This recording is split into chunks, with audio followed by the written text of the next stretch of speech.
This week we begin our Advent journey, reading through some Hebrew scriptures and learning more about who God's people are called to be. We learn about the first covenant that God made with God's people as we continue to journey towards Bethlehem and beyond, exploring who Jesus is in the context of God's great big story.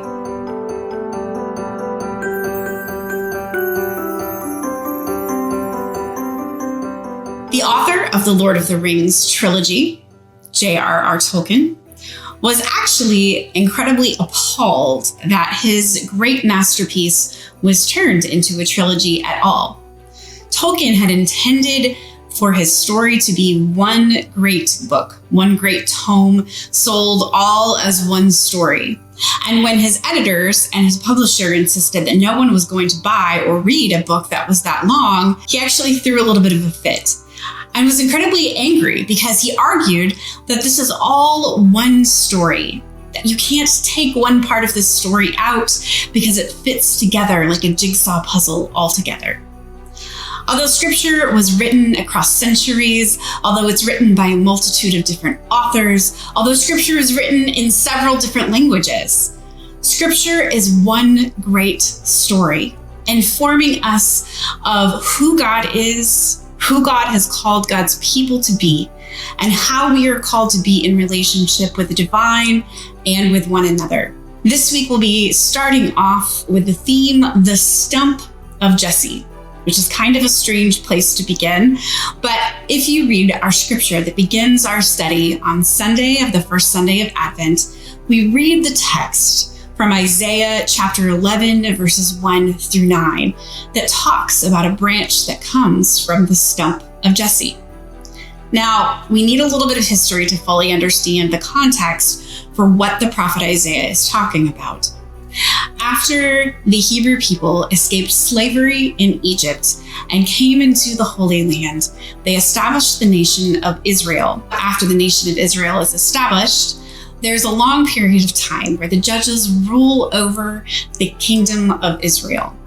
Eventually, the people argue repeatedly that they want a king, and so God finally grants their request, and they wind up with King Saul, who winds up not being the world's best king, but we'll get into that more later on as we continue to read the story. After King Saul, we have King David, and then King Solomon, and then after King Solomon, the kingdom of Israel is split into the northern kingdom of Israel and the southern kingdom of Judah, which contains Jerusalem, where the temple is. When the northern kingdom eventually falls to the Assyrian Empire, the southern kingdom watches and waits in terror, expecting the stronger Assyrian Empire to take them over any day, any moment. The Assyrian Empire, the armies continually encroaching upon their northern borders of the southern kingdom of Judah, and the people are living in a time of fear, a time of trepidation, a time of uncertainty. The nation of Israel has long looked towards the kingship of King David as the golden age for Israel. It might not have been the golden age for Israel for all people, but nevertheless, this was when people talked in Israel or in the southern kingdom of Judah about the, quote, good old days, they were referring to the time of this golden age of King David. The tree of Jesse has been chopped down. The family tree is no more. But the prophet Isaiah is reminding people of a simple truth. Most types of trees, when they are cut down, if the root system is still healthy and vibrant, will send up a new shoot out of the old stump, thus growing a new tree based on this really ancient root system that is still healthy and thriving.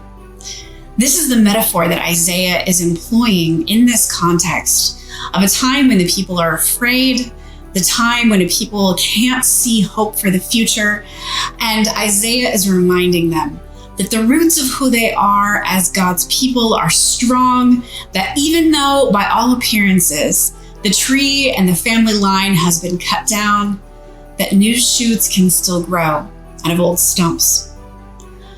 As we explore the stories of this week, I hope that you will continue to understand and continue to further your understanding of who God's people have been called to be, and as we journey all together towards eventually Bethlehem and beyond.